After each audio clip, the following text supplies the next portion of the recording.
صبت الأيام سرنا لياليو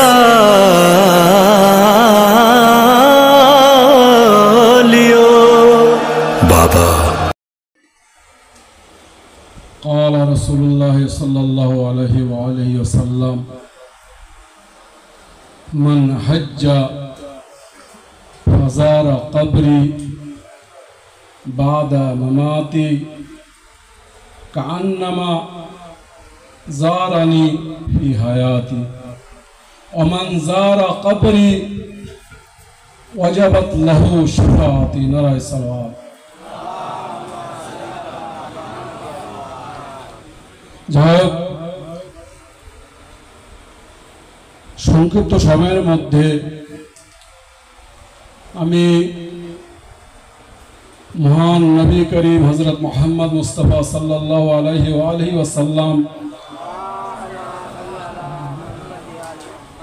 তার যে অতি মূল্যবান হাদিসটি আপনাদের সামনে পাঠ করলাম।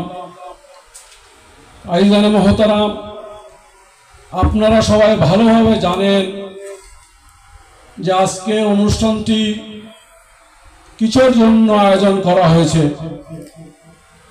এখান থেকে 101 বছর পূর্বে অর্থাৎ 1344 হিজরিতে আলে ইয়াহুদ বা আলে সাউদ জান্নাতুল বাকি নামক কবরস্থানকে ধ্বংস করে দিয়েছিল। আইজানে মুহতারাম, তারা শুধু জান্নাতুল বাকিকে ধ্বংস করেনি, বরং ইতিহাস লিখছে যে আলে সাউদ জান্নাতুল বাকিকে ধ্বংস করার পরে মক্কা শরীফে মসজিদ পর্যন্ত ধ্বংস করে দিয়েছিল।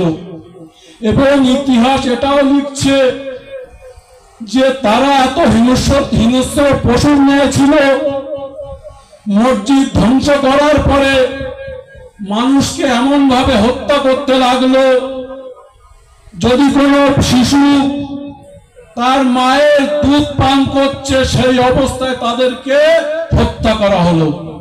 ইতিহাস লিখছে, এটা আমার কথা নয়।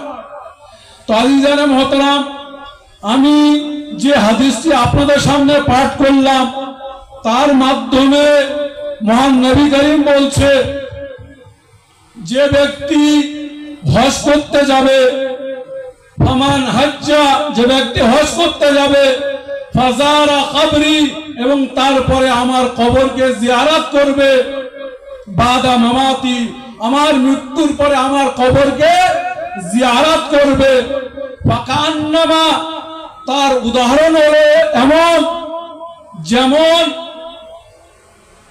জারানি ফি হায়াতি, যে ওই ব্যক্তি আমার জীবদ্দশায় আমাকে আমার জিয়ারত করলো।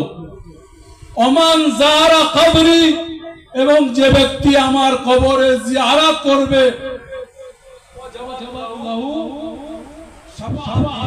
তার উপরে আমার শাফাআত ওয়াজিব হয়ে যাবে। নারায়ে সালাওয়াত। আইজানে মুহতারাম, তারা জান্নাতুল বাকিকে এই জন্য ধ্বংস করলো, তারা বলতে চাচ্ছে কবরে জিয়ারত করা বিদআত, কবর তৈরি করা বিদআত। আইজানে মুহতারাম, যদি কবর জিয়ারত করা বিদআত হয়ে থাকে, কবরের উপরে মাজার তৈরি করা যদি বিদআত হয়ে থাকে, তাহলে রাসূলুল্লাহ এই হাদিসটি কেন বর্ণনা করলেন? আইজানে মুহতারাম, এই হাদিসটি আমাদের কোন শিয়া রাইটার বলেননি, বরং ইবনে আসির তার পুস্তকে বলেছেন যে রাসূলুল্লাহ এই হাদিসটি বর্ণনা করেছেন। আইজানে মুহতারাম, আসলে তাদের কবর জিয়ারতের কোনো ব্যাপার ছিল না। আইজানে মুহতারাম, আসলে তাদের মনের মধ্যে যে ওই ওই আঘাত এখনো বেঁচে আছে, যে আঘাত হযরত আলী আলাইহিস সালাম খায়বারে ওদেরকে দিয়েছিল, সেই আঘাত ওরা এখনো পর্যন্ত ভুলতে পারেনি। এই জন্য তারা এই কথা বলছে, কবরে জিয়ারত করা বিদআত, কবরে জিয়ারত করা বিদআত। নারায়ে সালাওয়াত। আইজানে মোহতারাম, বর্তমান সময় একবার তাকিয়ে দেখেন যে আমরা কেমন অবস্থার মধ্যে দিয়ে যাচ্ছি। আইজানে মোহতারাম, আপনি আমার পূর্বে শুনেছেন যে 57টি মুসলিম দেশ, কারোর ক্ষমতা হলো না ইসরায়েলের উপরে, ইহুদির উপরে আক্রমণ করতে, কিন্তু দুঃখের বিষয় এক কাফির দেশ সে ইসরায়েলের উপরে আক্রমণ করলো। এর চেয়ে দুঃখের বিষয় আর কি হতে পারে? আমরা নামধারী মুসলমান, আমাদের কোনো ক্ষমতা নেই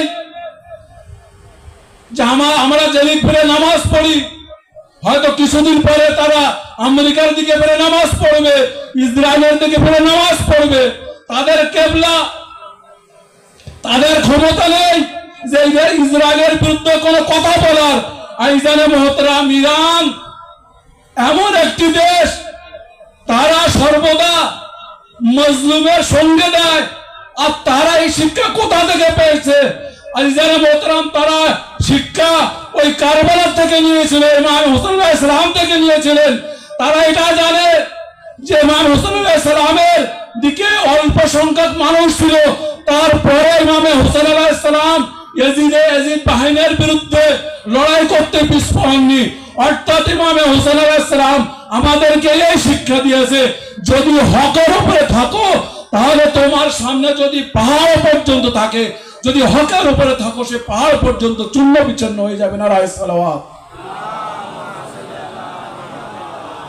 একবার চিন্তা করে দেখেন যে কারোর কোনো ক্ষমতা হলো না, তারপরেও আল জাজিরা চ্যানেল কি বলছে যে ইরান যে ফিলিস্তিন, ইরান যে ইসরায়েলের উপরে আক্রমণ করেছে আর ব্যর্থ আক্রমণ করেছে।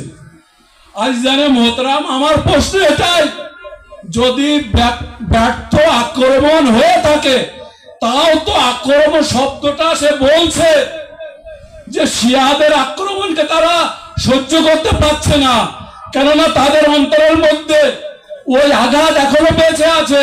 তারা এটা স্বীকার করতে পারছে না যে বিশ্বে এত বড় বড় মুসলমান দেশ থাকার সত্ত্বেও তারা কেউ আক্রমণ করতে পারলো না। কিন্তু এক আহলে বায়তের প্রেমিক ইরান আক্রমণ করে বিশ্ববাসীকে এটা দেখিয়ে দিল যে আমরা সর্বদা মজলুমের সঙ্গে ছিলাম, আর ইনশাআল্লাহ কিয়ামত পর্যন্ত আমরা মজলুমের সঙ্গে থাকবো। নারায়ে সালাওয়াত। والصلاة والسلام على محمد وعلى آله الطيبين الطاهرين।